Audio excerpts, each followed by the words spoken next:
Agora sim.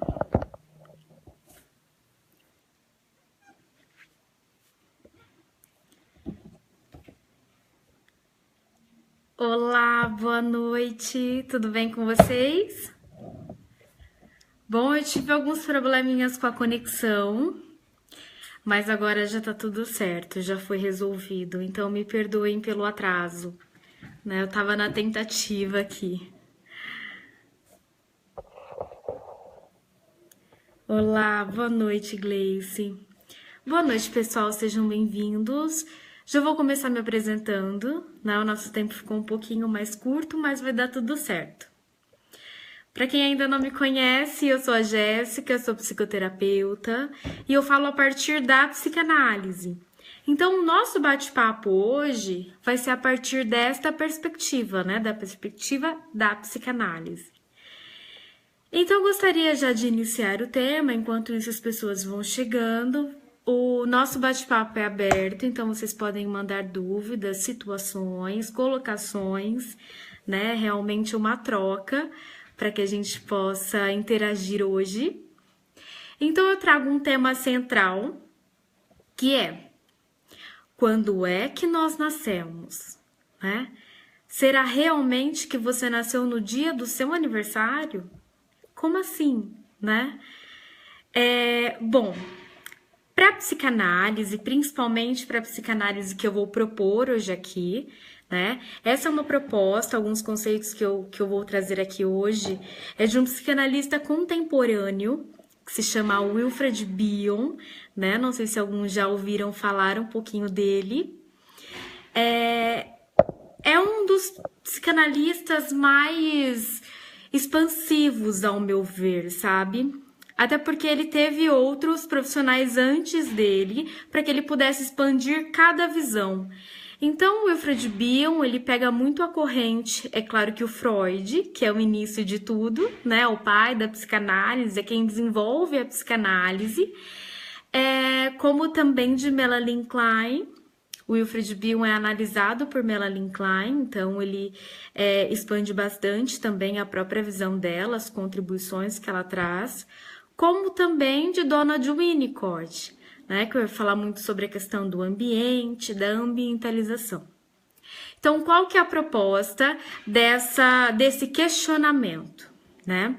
Então, o Bion, em seu livro Estudos Revisados, né, ele traz uma teoria do pensar. O que ele vai trazer nesse contexto? Ele vai trazer dois pontos principais. Ele vai trazer uma questão de um pensamento já existente antes que a gente chegue ao mundo propriamente dito, né? Então, nós vamos falar de um pensamento antes da concepção, né? O pensamento que antecede o ser humano, né? Nós, aqui no momento. E ele vai trazer a questão de um pensamento patologizado ou de um pensamento saudável, como também de um aparelho do pensar, onde nós podemos ter um aparelho do pensar patológico ou saudável. Eu vou explicar e vou trazer alguns exemplos para ficar um pouquinho mais claro, né? Então, para que a gente possa começar a entender esse raciocínio, o próprio Freud, no final da sua vida, ele traz algumas suscitações sobre o trauma do nascimento, né? Se nós pensarmos que o bebê estava tranquilo no ventre, era um mundo aquoso, né? Um mundo líquido, onde ele não sentia nenhum tipo de desconforto, ele não sentia fome, não sentia frio, né? Não sentia situações mundanas, né? Vamos dizer assim. E ele faz uma transição no parto para um mundo gasoso, né? Onde essa primeira diferença, assim, causa um impacto já na vida do bebê, porque há uma mudança, né? E essa mudança vai depender muito de como esse ambiente o recebe, de como a função materna, de como a função paterna vai receber essa criança, né? Então, esse é um primeiro ponto para a gente começar a pensar esse conceito. Por que eu trouxe que será mesmo que nós nascemos no dia do nosso nascimento? né? Porque quando a gente está pensando em psicanálise e na psique, na mente do indivíduo, nós não vamos falar. Nós estamos falando de algo que vai além das questões cerebrais, né? Então, psique não está se referindo a partes no cérebro, sabe? Córtex frontal, parental, não é nessa perspectiva que a psicanálise trabalha. Então, por exemplo, nós vamos encontrar psique, mente, em psicanálise, em psicologia. Na religião, eles vão denominar de alma. Em outros lugares, de personalidade, de identidade, né? Então, é algo que transcende as questões cerebrais do indivíduo em si. Então, entendemos a partir daí. Vários estudos, vários psicanalistas têm estudado a vida mental, né? O surgimento da mente intrauterina.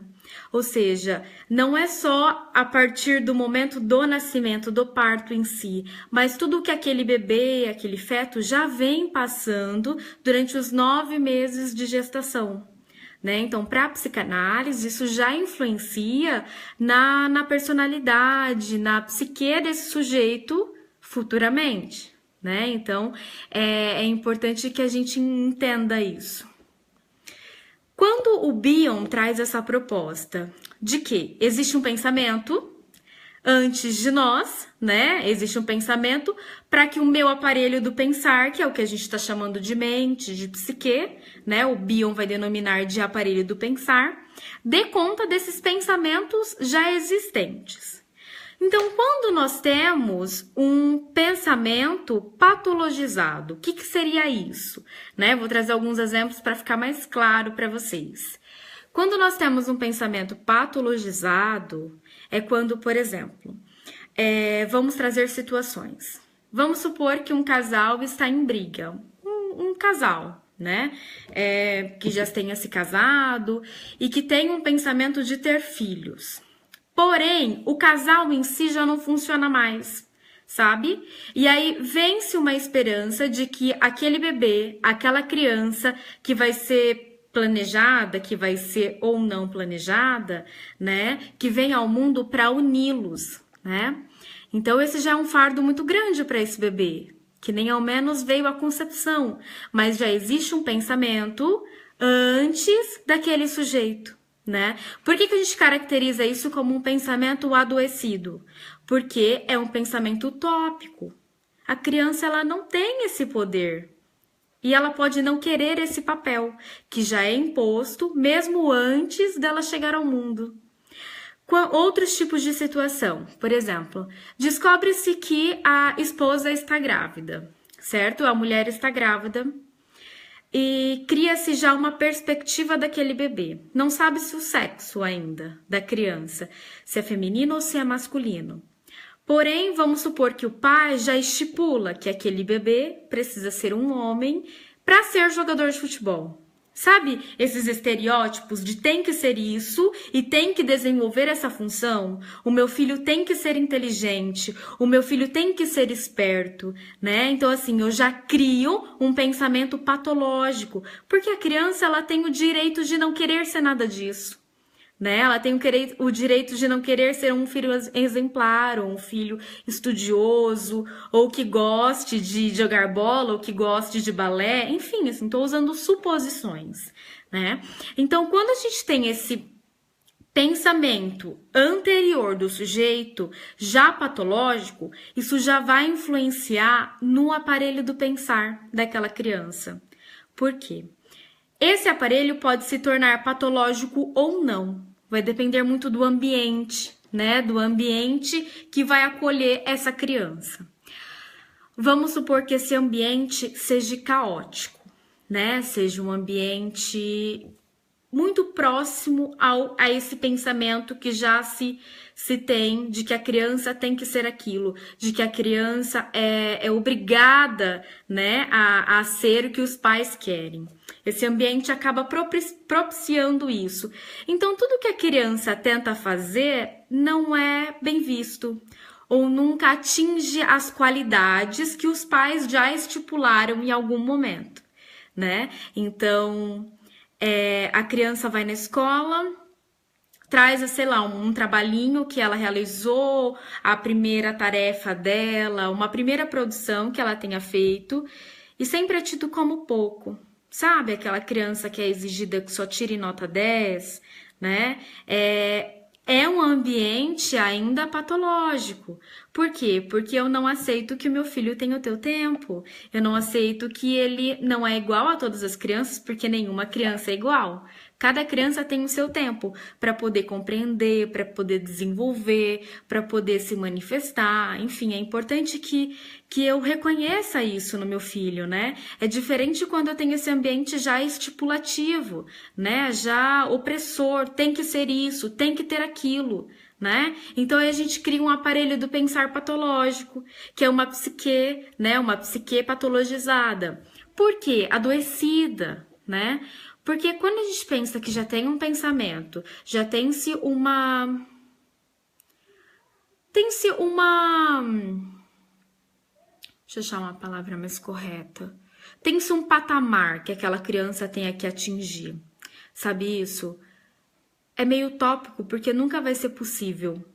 Quando a gente deseja, o desejo ele sempre vai além da realidade, né? Então aquela criança ela nunca vai dar conta de suprir as vontades dos pais, por mais que ela se desempenhe, por mais que ela queira, né? É sempre algo a mais do que ela possa de fato alcançar. Por que eu trouxe isso, né? Porque nós podemos ter várias situações dentro desses dois contextos. Nós podemos ter um pensamento patológico e um aparelho do pensar patológico, ou seja, seguir uma linha de tudo conturbado, de querer sempre mais do outro, de não respeitar como o outro é, o que ele quer, quando ele quer, né? Respeitar o sujeito pelo que ele é, não pelo que eu gostaria que ele fosse, né? Isso é completamente diferente. Como nós podemos ter, por exemplo, um pensamento saudável, mas um aparelho do pensar patológico? Por quê? Porque o aparelho do pensar, nós podemos pensar que é algo ambiental, né? Que é o ambiente que aquela criança está inserida. Esse ambiente, nós estamos nos referindo à função materna e função paterna. Isso não quer dizer que serão os pais biológicos que vão desenvolver essa função, né? Não necessariamente, porque você ser pai ou mãe biológico não garante nada, não garante que você vai ter uma função materna ou que você vai desenvolver a função paterna, né? Então são coisas diferentes, certo? Então quando eu tenho um pensamento saudável, mas o aparelho do pensar se torna patológico, seria mais ou menos esse exemplo. Tem-se um desejo de que o casal tenha um filho, né? O casal deseja completar, né, a família, vamos dizer assim, acrescentar a família. Ok, é um pensamento saudável, não é? Até aí. Só que às vezes às vezes a pessoa não se dá conta do que é ter um bebê, do que é ter um filho, das responsabilidades, das questões que serão das questões que eu terei que abrir mão, né, para poder estar com aquela criança. E pode ser que após o nascimento, de fato, né, o nascimento, o que a gente conhece hoje, a data do seu aniversário, pode ser que a partir desse momento haja um arrependimento, né? Será que eu fiz certo? Será que eu queria isso? E eu posso não querer. E aí eu posso criar um ambiente patológico. Sabe quando os pais culpam os filhos por tudo, né? A minha vida parou porque eu tive que cuidar de você. Eu não pude ter isso, eu não pude ter esse emprego, eu não pude ter uma outra, sabe? Por conta de você, eu tive que abrir mão dos meus sonhos porque eu tive que cuidar de você. Isso é um ambiente patológico, porque não é culpa da criança. Você não fez porque você não foi em busca. Não é? É diferente. É claro que uma criança restringe mais a vida financeira, a vida, às vezes, de tempo do casal. Sim, né? Há uma mudança gigantesca. Mas a que ponto não foi pensado isso antes? Não é? Então, assim, trazer uma criança ao mundo é uma responsabilidade gigantesca. Então, eu quero isso porque eu tenho o direito de não querer. Tá tudo bem, né? Como eu tenho o direito de querer, mas eu preciso me dedicar a isso. Então, aí nesse exemplo, né, que é só um exemplo hipotético, existem N situações que podem desenvolver isso. Eu tenho um pensamento natural, né? Eu tenho um pensamento saudável de querer ter uma criança, porém o meu ambiente se torna caótico. E aí o aparelho do pensar dessa criança vai se tornar-se adoecido. Por quê? Porque é uma pressão gigantesca, né? Eu tenho sempre aquela inadequação. Sabe aquela sensação de estar atrapalhando, né? Aí é um indivíduo no futuro que não consegue focar em um emprego, que não consegue terminar uma faculdade, que não consegue se relacionar com as pessoas, porque tem sempre essa inadequação, sabe? Eu tô sempre incomodando essa sensação. Pode ser que seja uma sensação lá da infância, desse ambiente opressor, né? De alguma maneira. Como também nós podemos ter um pensamento patológico, mas um aparelho do pensar saudável, né? Que seria como? Quando a gente tem um pensamento patológico, vamos supor que essa criança não foi desejada, veio inesperada.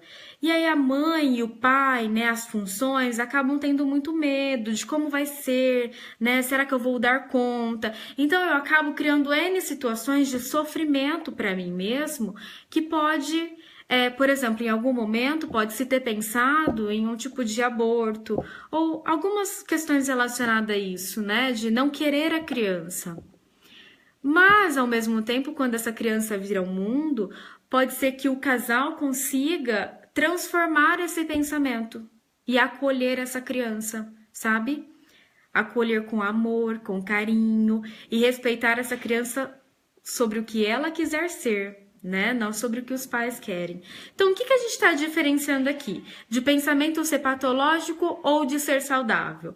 Um pensamento saudável, que é aquele que já está antes de nós, né? Que é aquele que os nossos pais produzem, as expectativas, o que vai ser, o que não vai ser, né? Para ser saudável, eu preciso respeitar a criança, né? Eu preciso respeitar o bebê.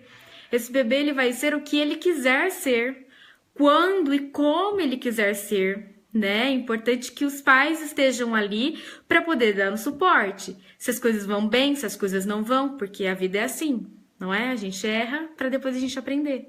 Então, se eu tenho um ambiente acolhedor para isso, o meu desenvolvimento vai ser natural, né? Então, esse é um pensamento saudável. Patológico é quando eu quero que o outro seja o que eu quero, não o que ele é, né? E aí eu começo a obrigar ele, né? Então, muitas vezes os pais projetam seus próprios desejos. Então, eu não consegui realizar aquilo e meu filho tem a obrigação de fazer. E isso é muito ruim, não é? Porque é uma cobrança muito grande para essa criança.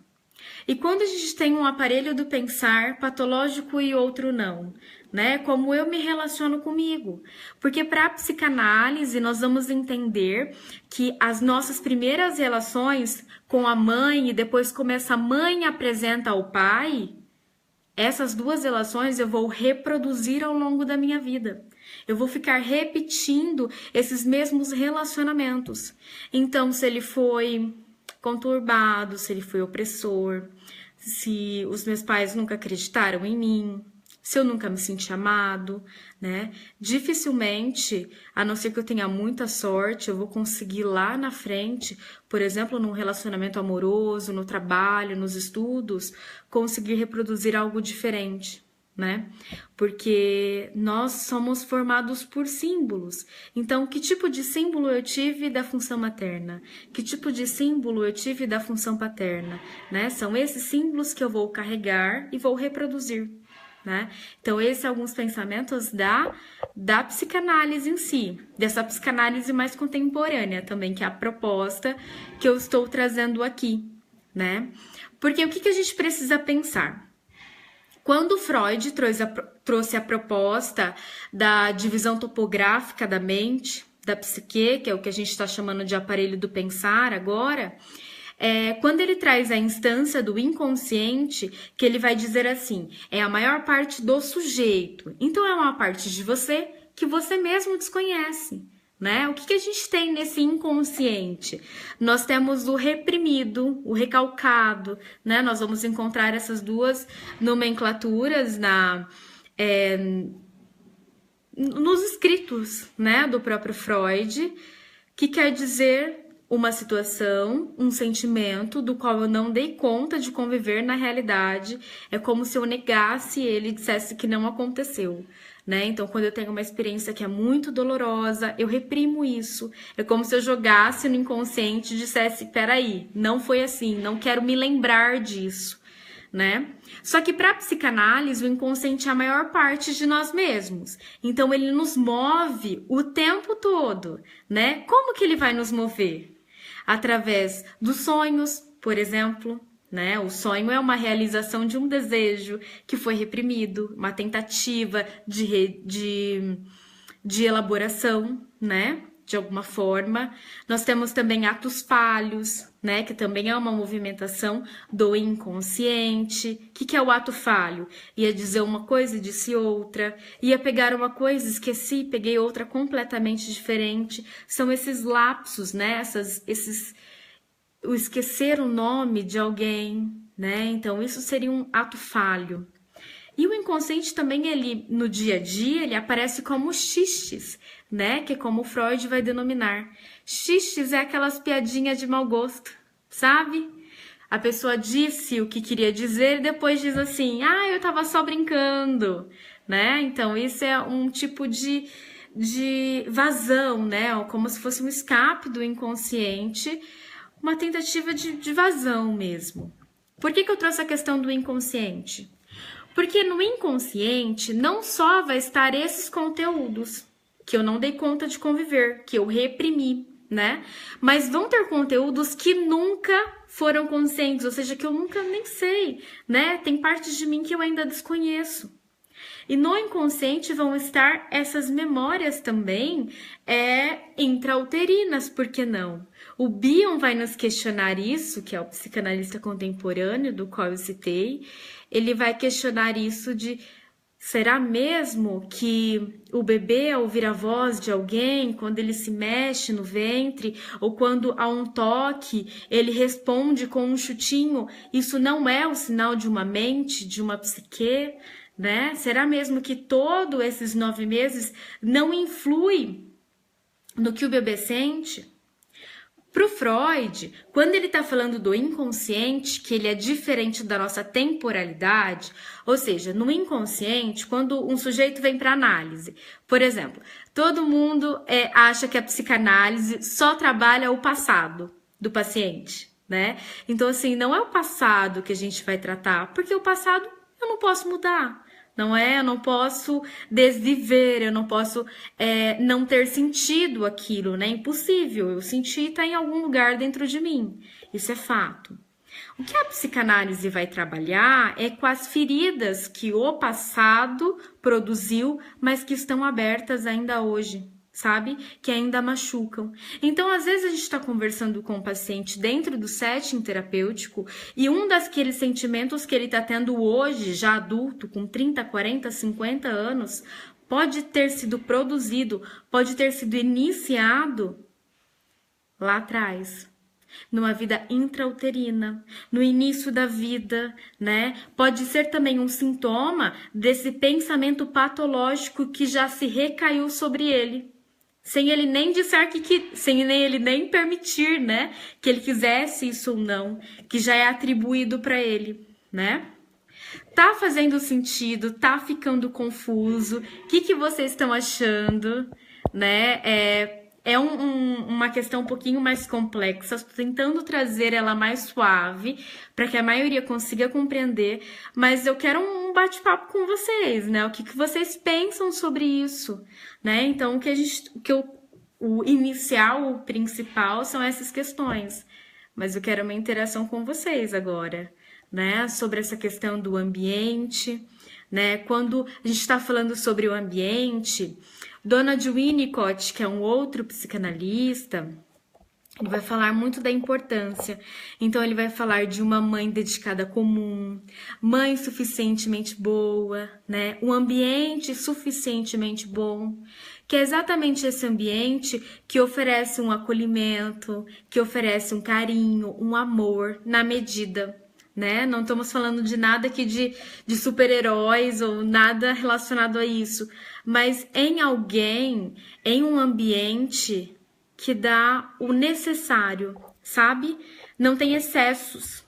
Eu não tenho excesso de falta, mas também não tenho excesso de muita presença. Sabe aquela coisa sufocante, né? Então a gente entende que tudo que é em excesso não tá ligado ao amor, né? Então nessa construção. Ótimo, já tem algumas pessoas interagindo. Que bacana. Eu vou ler a pergunta de vocês, o que vocês colocam, e nós vamos interagindo a partir daí. Então, a principal questão é: será mesmo que eu só nasci no dia do meu aniversário? Né? Será mesmo que nós temos só isso? Nada aconteceu naqueles 9 meses? No processo, nesse pensamento que te antecedeu, né? Porque é disso que nós falamos. Por que eu falo que a psique e esse aparelho do pensar que eu estou me referindo aqui não fica nas questões cerebrais apenas, sabe? Porque é algo que está antes de você chegar e é algo que permanece mesmo depois que você se vai, né? De que o seu corpo físico se vá. Quem você é, quem você está sendo, é isso que permanece, né? Então permanece na memória das pessoas, permanece na convivência, né? Então é disso que nós estamos falando aqui. Uns vão chamar de alma, outros vão chamar de personalidade, outros vão chamar de psique, outros vão chamar de... Nossa, me fugiu outro nome agora. Mas enfim, nessa sincronia, né? Vamos ver então. Ai, tem bastante gente gostando, que bom, fico feliz.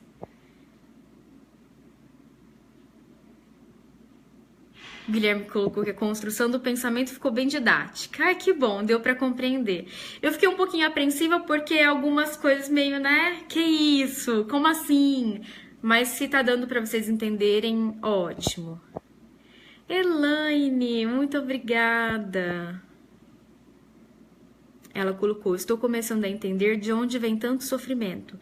Sim, porque às vezes, quando a gente tem um pensamento patológico, sabe, patologizado em cima daquela criança, é tanta cobrança, sabe? Uma criança, às vezes, ela vem já com uma determinação de ser a criança perfeita, de ser a criança que vai unir o casal, e não é isso. O casal, o marido e a mulher, né? Enfim, só um exemplo aqui, já tem que ser um casal para que essa criança possa vir. Por quê?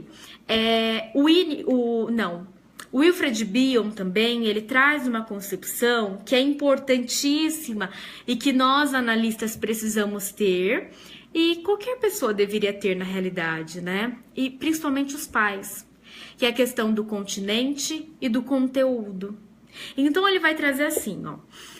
O continente, ele vai representar por o símbolo masculino, que seria a função paterna, né? Então, para que eu tenha um bebê saudável, eu preciso ter perto dele, no ambiente dele, uma função paterna e uma função materna. Lembrando que eu estou falando de função, não das pessoas que vão cumprir, né? Isso é uma outra coisa. Então, por que a função paterna? Porque alguém vai precisar trazer o alimento, deixar seguro, né? Porque, por exemplo, a mãe, né? A quem está desenvolvendo a função materna, ela se doa completamente para aquele bebê. E aquele bebê de início, ele não pode responder e dizer o quanto ele é grato, ou quanto ela ama.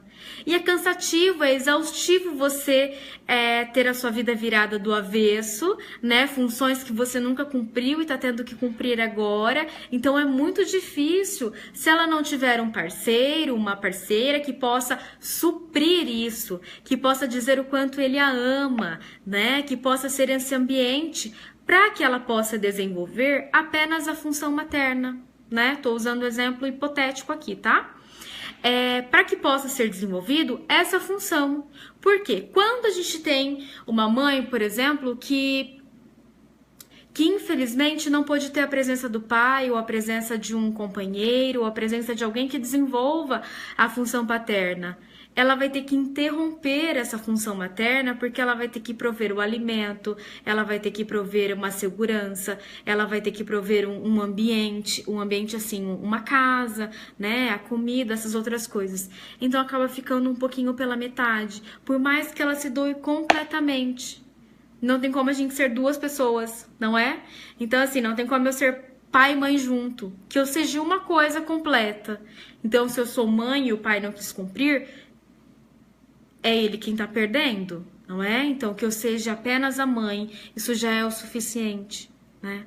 A criança precisa de alguém inteiro ali, não de várias metades, de vários pedacinhos. Então, mas isso daí fica para uma outra live, um outro assunto.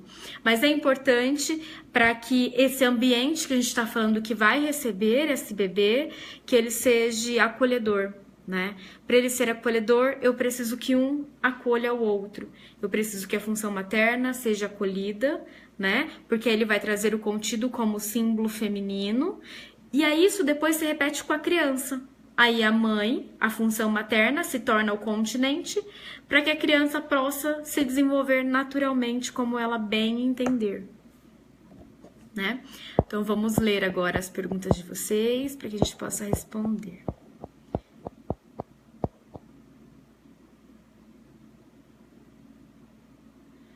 A Ferzinha colocou, me fazendo me ver desde minha infância no meu ambiente familiar. Exatamente. Isso já influi no que a gente é. Às vezes a gente não percebe, sabe? O Freud vai falar muito disso, né? No recordar, repetir e elaborar. Por que nós repetimos os mesmos erros, sabe? Por que, por exemplo, eu vou me envolver, eu vou me relacionar com um companheiro, mas eu tenho aquela ideia do dedo podre constantemente? Por que eu busco o mesmo estereótipo de pessoas? Por que eu permito o mesmo desrespeito, o mesmo desamor, né? Isso tá muito ligado com o que eu vivi já lá atrás, que eu venho reproduzindo. Enfim, tem vários desdobramentos. A Judy Paiva colocou, tem um bloqueio. Vim de uma família muito conturbada, pai alcoólatra, então tem coisas que não lembro da minha infância. Um certo tempo, até uns 12 anos. Por que será? Bom, essas lembranças, geralmente elas são resgatadas aos poucos, no seu tempo, de acordo com a sua dor, em um processo de análise, né? De uma terapia. Por quê? Porque quando eu não me lembro, às vezes eu não me lembro de situações que são muito dolorosas, né? Não quer dizer que eu não lembro, que isso não vai me influenciar, né? Então, não quer dizer que você não se lembre da sua infância, que a sua infância ainda não esteja na atuação. Às vezes eu não consigo identificar a minha forma de agir com algo que eu tenha vivido no passado, né? Mas, se caso você sente um interesse, busque uma ajuda profissional para isso, para você poder lidar com as questões, com os sintomas que estão no teu presente, né? Isso que a psicanálise vai lidar com o sujeito. A Elaine colocou, apanhei muito na infância, meu pai me espancava sem motivos e se estendia ao restante da família, e minha mãe também. Sinto um vazio existencial muito grande e tenho medo das pessoas. Tudo que faço com medo. Eu apanhava por usar muito sabão ao lavar as louças. Eu não consigo fazer nenhuma atividade doméstica na minha casa. Na casa de outras pessoas, sim. Busca uma ajuda profissional para poder entender, né? Para poder lidar com esses sintomas que estão hoje em você. É que aqui fica muito raso, sabe? Para eu poder dizer alguma coisa, né? Então, isso é só num trabalho de análise mesmo. Mas tem tudo a ver, né? O que eu vivo no passado, as lembranças, as memórias, isso fica dentro de mim de alguma maneira. Como eu vou lidar com isso, né? Como eu vou aprender a viver com uma falta, né? Porque a psicanálise, em psicanálise, nessa proposta que eu estou trazendo, nós não vamos lidar com a cura dos sintomas, sabe? Não existe tirar essas lembranças de você e fingir que isso nunca aconteceu. O que vai ser trabalhado é uma responsabilização, um conviver com o que não se pode mudar, o que eu tenho feito por mim, né? Então, como eu vou aprender a conviver com essa falta? Porque, por exemplo, às vezes a gente sente uma falta que a gente tenta suprir no nosso dia a dia com outras coisas. Então, eu supro, por exemplo, com consumismo, com comida, com bebida, com festas, sabe? Eu tento tapar uns buraquinhos que estão vazios com coisas que eu dou conta de lidar, né? Então, eu posso, por exemplo, dizer que análise é cara, que terapia é coisa de rico, ou que eu não posso fazer, porque eu estou endividado no cartão de crédito. Só que eu estar endividado no cartão de crédito é muito mais fácil do que eu olhar para mim e ver que a dívida maior é comigo, né? Com o que eu tenho feito comigo, com o que eu tenho permitido que as pessoas façam comigo, né? Então, essa outra demanda que a gente vai trabalhar em análise, né? Então, quem é você? O que você quer, né? O que você espera da vida? O que você tem feito? Então, é uma outra demanda, né, que vai ser trabalhada em análise.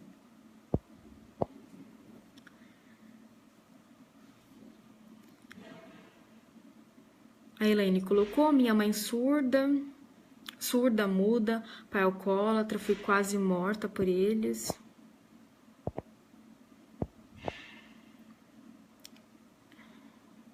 E hoje eu tenho 2 filhos especiais.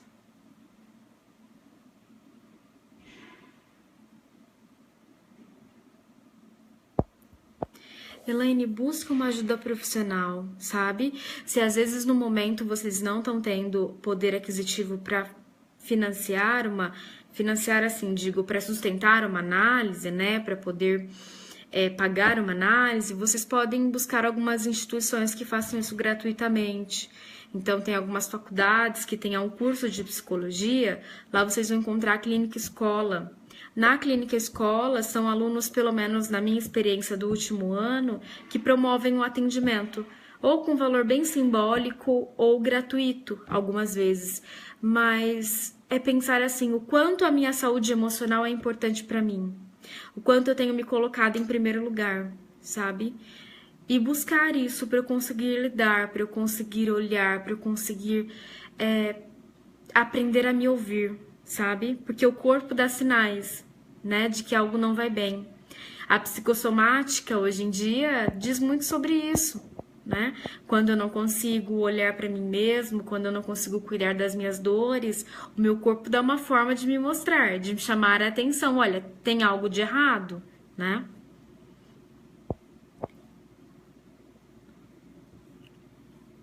A Ferzinha colocou: tenho hoje várias deficiências em saúde, devido ao estado emocional. Fui muito cobrada e comparada na infância e nada estava bom.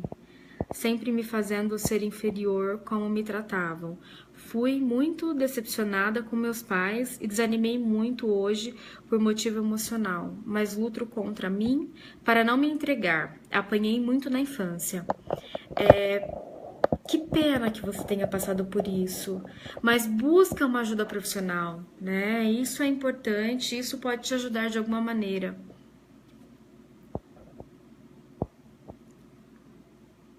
Exatamente, Luciene, ela colocou companheiros indiferentes, né?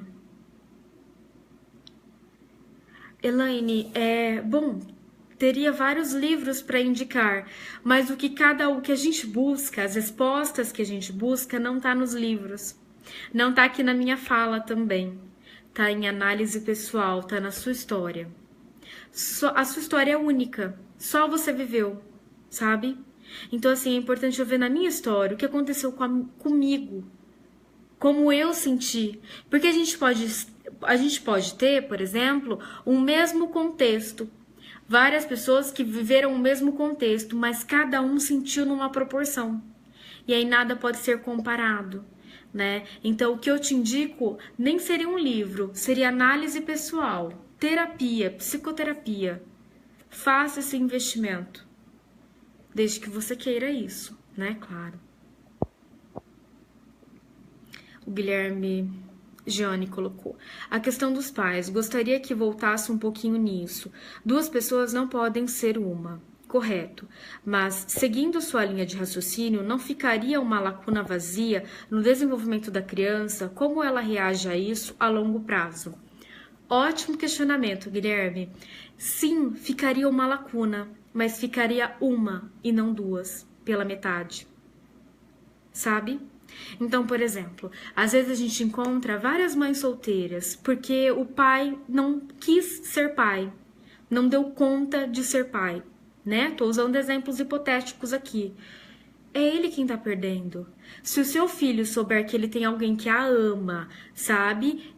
Ou vice-versa também, pode ser o pai que tenha ficado com as crianças e a mãe que não conseguiu desenvolver a função, né? Então, assim, só uma hipótese.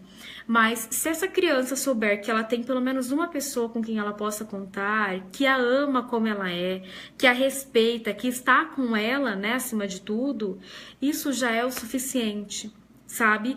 Porque, por exemplo, quando eu tô falando de funções, pode ser que a mãe biológica desenvolva a função materna, mas o pai biológico não. Só que essa mãe pode encontrar um companheiro que desenvolva a função paterna perfeitamente.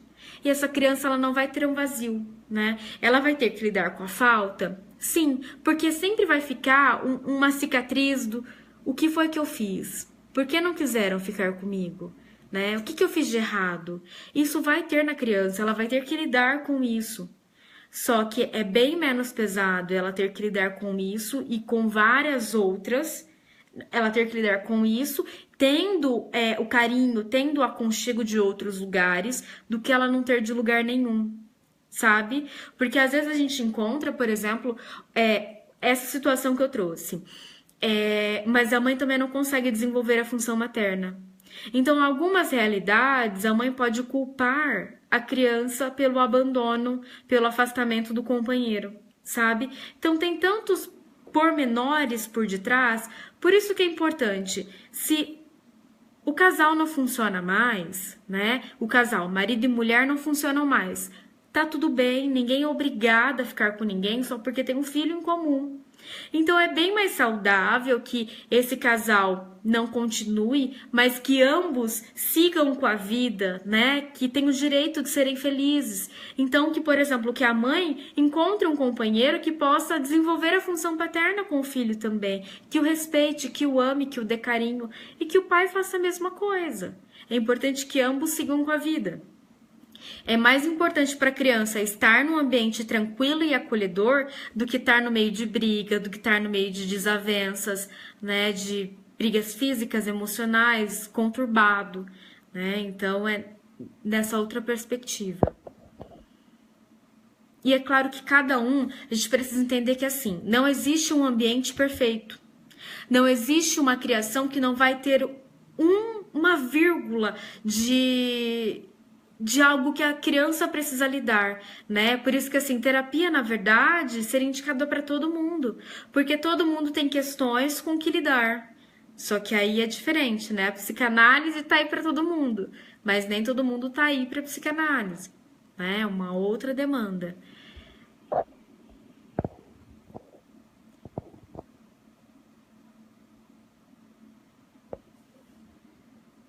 A Luciene colocou: desvalia, muito ruim sentir isso. Embora saiba meu valor confuso, mas é assim. Sim, é possível mudar essa perspectiva, né? Através da análise pessoal, né? Através de um compreendimento com você mesmo. A Raquel, boa noite, ela colocou: você acha que devemos perdoar quem nos fez mal a vida toda? Meu pai biológico não fala comigo há 13 anos porque sou lésbica. Bom, o fato de você ser lésbica não muda nada. Você é uma pessoa como qualquer outro, não é? Então, isso não deveria mudar na atitude de quem lida com você. O que a gente precisa, às vezes, dar uma olhada, né? Reconhecer, eu sempre uso essa frase, né? Então, assim, reconhecer que o outro é diferente de mim, que o outro pensa, que o outro age, que o outro vive diferente de mim, ok. Isso não me obriga a conviver com ele, né? Então você não é obrigada a conviver com alguém que te machuca, porém precisa vir um mínimo de respeito. Só que o que eu preciso olhar? Eu só posso oferecer para o outro aquilo que eu tive.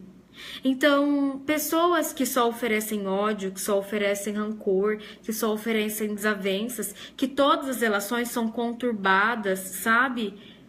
É o que estão dentro delas. Então, eu só posso oferecer o que está dentro de mim. Então, se para você oferecer amor, oferecer carinho, né, indiferente do que o outro vai retribuir, se isso for te fazer bem, ok.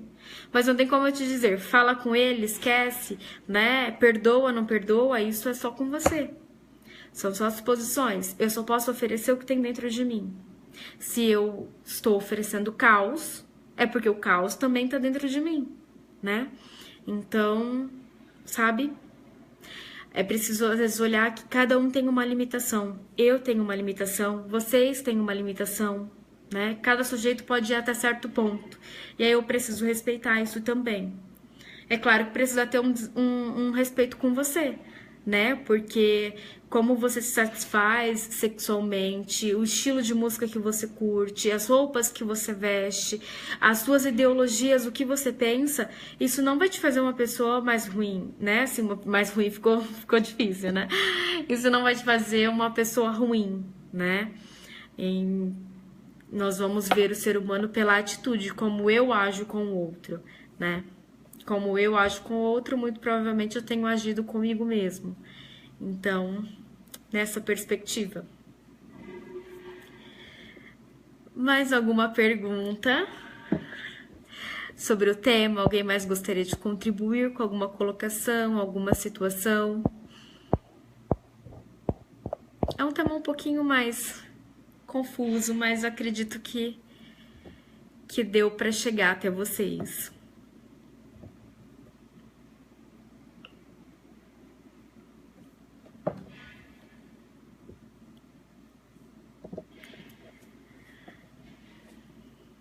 Não? Bom, então eu gostaria de agradecer a todo mundo que esperou os minutinhos de atraso, né? Deu certo agora no final. Gostaria de agradecer a cada um que contribuiu, que colocou a sua experiência, que deu o seu ponto de vista, que questionou. Isso é muito importante. Acho que essa é a função, né, da live, assim, essa interação com vocês, né? Uma forma de nos aproximar mais. Quem gostou da minha fala, quem gostou do meu trabalho, pode me acompanhar também nas redes sociais. Vocês me encontram no Instagram, no YouTube e aqui também no Facebook como @jessicakm.psico, né? E vocês podem entrar em contato comigo, caso alguém queira perguntar alguma coisa também. Ok? Então daqui a pouco a gente tem uma outra live do Felipe, né? Que vocês podem acompanhar. Então aqui fica meu muito obrigada, uma boa noite para vocês e uma ótima semana, que ela seja tranquila, produtiva e de muita paz, ok? Um beijo e até a próxima. Tchau, tchau, pessoal!